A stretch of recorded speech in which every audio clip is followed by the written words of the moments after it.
പാസ്സാകാതെ SFI നേതാവ് PM ആർഷോയ്ക്ക് MAക്ക് പ്രവേശനം. എറണാകുളം മഹാരാജാസ് കോളേജിലെ 5 വർഷ ആർക്കിയോളജി ഇന്റഗ്രേറ്റഡ് കോഴ്സിലേക്കാണ് ആർഷോയ്ക്ക് പ്രവേശനം ലഭിച്ചത്. ആർഷോയെ പുറത്താക്കണമെന്നും പ്രിൻസിപ്പലിനെതിരെ നടപടിയെടുക്കണമെന്നും ഗവർണർക്കും MGVCക്കും സർക്കാരിനും സേവ് യൂണിവേഴ്സിറ്റി ക്യാമ്പയിൻ കമ്മിറ്റി നിവേദനം നൽകി. ശാലിനി ചേർന്നുണ്ട്.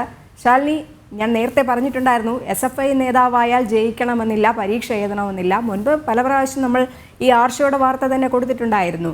വീണ്ടും ആർഷോയ്ക്ക് വേണ്ടി സപ്പോർട്ട് ചെയ്യുകയല്ലേ സർവകലാശാലകൾ കൂടി ചെയ്യുന്നത്? ഈ വാർത്തയുടെ വിശദാംശങ്ങൾ എന്തൊക്കെയാണ്?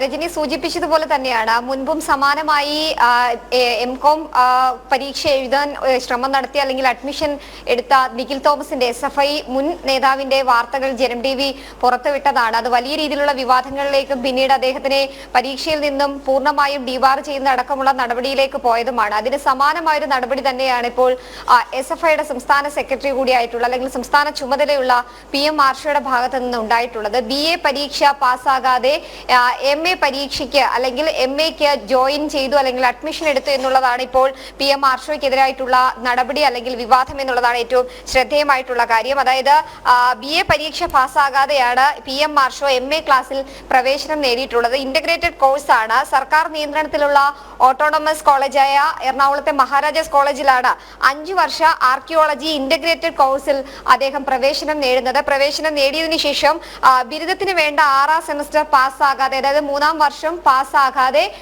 4ാം വർഷത്തെ കോഴ്സിലേക്ക് 5 വർഷത്തെ കോഴ്സാണ്. സ്വാഭാവികമായും 6ാം സെമസ്റ്റർ കഴിഞ്ഞ് 7ാം സെമസ്റ്ററിലേക്ക് അദ്ദേഹം കടന്നുകൂടിയത് ഈ 6ാം സെമസ്റ്റർ പരീക്ഷ പാസ്സാകാതെയാണ് എന്നുള്ളതാണ് ഇപ്പോൾ തെളിവുകളടക്കം പുറത്തു വരുന്നത്. അത് മാത്രമല്ല 5ഉം 6ഉം സെമസ്റ്റർ പരീക്ഷ എഴുതുന്നതിന് 75% ഹാജർ വേണം. ആ ഹാജരും ഈ SFI നേതാവ് കൂടിയായിട്ടുള്ള PM ആർഷോയ്ക്ക് ഉണ്ടായിരുന്നില്ല എന്നുള്ളതാണ് ശ്രദ്ധേയമായിട്ടുള്ള കാര്യം. 10% മാത്രമാണ് ആർഷോയ്ക്ക് ഉണ്ടായിരുന്ന ഹാജർ. ആ ഹാജർ മറികടന്നുകൊണ്ട് അല്ലെങ്കിൽ കൂടുതൽ ഹാജർ നൽകിക്കൊണ്ട് ഇഷ്ടക്കാരെ തിരികെ കയറ്റുന്ന അല്ലെങ്കിൽ ഇഷ്ടക്കാർക്ക് വേണ്ടി എന്തും ചെയ്യുന്ന ഒരു നടപടി കോളേജിലെ പ്രിൻസിപ്പൽ അടക്കം സ്വീകരിച്ചിട്ടുണ്ട് എന്നുള്ളൊരു ആക്ഷേപം കൂടി ഈ ഘട്ടത്തിൽ ഉയരുകയാണ്. PM ആർഷോയ്ക്കെതിരെ കൃത്യമായ നടപടി വേണം. ഒപ്പം തന്നെ അദ്ദേഹത്തിന്റെ അഡ്മിഷൻ അടക്കമുള്ള കാര്യങ്ങളിൽ വേണ്ട ഇടപെടൽ നടത്തണമെന്ന് ആവശ്യപ്പെട്ടുകൊണ്ട് സേവ് യൂണിവേഴ്സിറ്റി ക്യാമ്പയിൻ കമ്മിറ്റി ഇപ്പോൾ ഗവർണർക്ക് പരാതി നൽകിയിരിക്കുകയാണ്. ഇതിൽ നമ്മൾ മനസ്സിലാക്കുന്നത് 120 ക്രെഡിറ്റ് ലഭിക്കാതെ 7ാം സെമസ്റ്ററിലേക്ക് പ്രവേശനം നൽകാൻ പാടില്ല എന്നുള്ളതാണ് കോളേജിന്റെയും ഒപ്പം തന്നെ NG യൂണിവേഴ്സിറ്റിയുടെയും അടക്കം വ്യവസ്ഥ.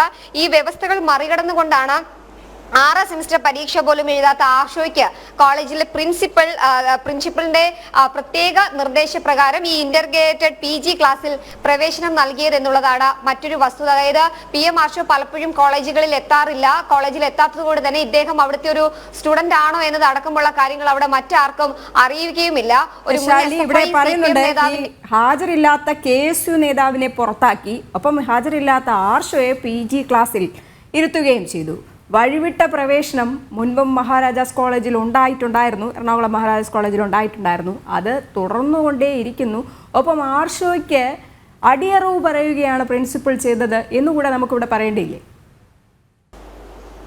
രജനി, തീർച്ചയായും അത് തന്നെയാണ്. അതായത് ജൂൺ മാസത്തിന് മുൻപ് തന്നെ എല്ലാ രീതിയിലും പരീക്ഷകൾ പൂർത്തീകരിച്ചുകൊണ്ട് നടപടികൾ സ്വീകരിക്കണം എന്നൊരു നിർദ്ദേശം സർക്കാർ നൽകിയിട്ടുണ്ടായിരുന്നു. ഇതിന്റെ അടിസ്ഥാനത്തിലാണ് ഈ ആർഷോ പഠിക്കുന്ന ആർക്കിയോളജി ബിരുദ പരീക്ഷ ഒഴിവാക്കി, പരീക്ഷ ഒഴികെ ബാക്കി എല്ലാ പരീക്ഷകളും കോളേജ് കൃത്യമായി നടത്തിയിരുന്നു എന്നുള്ളതാണ് നമുക്ക് മനസ്സിലാക്കാൻ സാധിക്കുന്നത്. ഒപ്പം തന്നെ ഈ ആർക്കിയോളജി 6ാം സെമസ്റ്റർ പരീക്ഷ റിസൾട്ട് കൂടാതെ 6ാം സെമസ്റ്ററിലെ എല്ലാ വിദ്യാർത്ഥികളെയും 7ാം സെമസ്റ്ററിലേക്ക് കടത്തിവിടുന്ന ഒരു നടപടി കൂടി സ്വീകരിച്ചിരുന്നു. പക്ഷെ അവിടെ കൃത്യമായ മാനദണ്ഡങ്ങൾ, പരീക്ഷ പാസ്സായവരെയും ഒപ്പം തന്നെ ഹാജർ നില അടക്കം പരിഗണിച്ചതിന് ശേഷമായിരുന്നു ആ നടപടി സ്വീകരിച്ചത്. പക്ഷെ ആർഷോയുടെ കാര്യത്തിൽ മാത്രം അത്തരത്തിലൊരു നടപടിയോ ഒന്നും ഉണ്ടായിരുന്നില്ല. പൂർണ്ണമായും ഇളവുകൾ നൽകിക്കൊണ്ടൊരു നടപടിയാണ് പ്രിൻസിപ്പലിന്റെ ഭാഗത്തു നിന്ന് ഉണ്ടായിട്ടുള്ളത്. മാത്രമല്ല, രജനി സൂചിപ്പിച്ചതുപോലെ തന്നെയാണ് KSU നേതാവിന് ഒരു നീതിയും SFI നേതാവിന് മറ്റൊരു നീതിയും എന്നുള്ളൊരു നടപടിയാണ് ഇവിടെ ഉണ്ടായിട്ടുള്ളത്.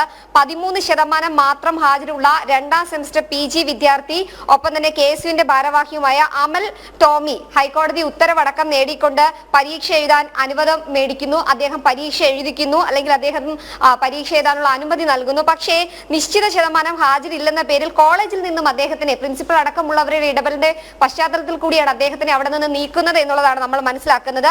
ഇതിന് പിന്നാലെയാണ് 6ാം സെമിസ്റ്ററിന് 10% മാത്രം ഹാജരുള്ള PM മാർഷോ SFIയുടെ ഇഷ്ടക്കാരൻ, ഒപ്പം തന്നെ മുഖ്യമന്ത്രി അടക്കമുള്ളവരുടെ ഒരു കാര്യം വ്യക്തമാണ്. SFI നേതാവായാൽ പരീക്ഷ എഴുതണ്ട, ക്ലാസ്സിൽ ഇരിക്കേണ്ട, ഹാജർ വേണ്ട, ഡോക്ടറേറ്റ് വേണമെങ്കിലും സർവകലാശാലകൾ കൊടുക്കും. PM മാർഷോയ്ക്ക് വേണ്ടി വീണ്ടും വഴിവിട്ട നീക്കം നടത്തിയിരിക്കുകയാണ് എറണാകുളം മഹാരാജാസ് കോളേജ്. വിശദാംശങ്ങൾ നൽകുകയെന്ന് ശാലിനി.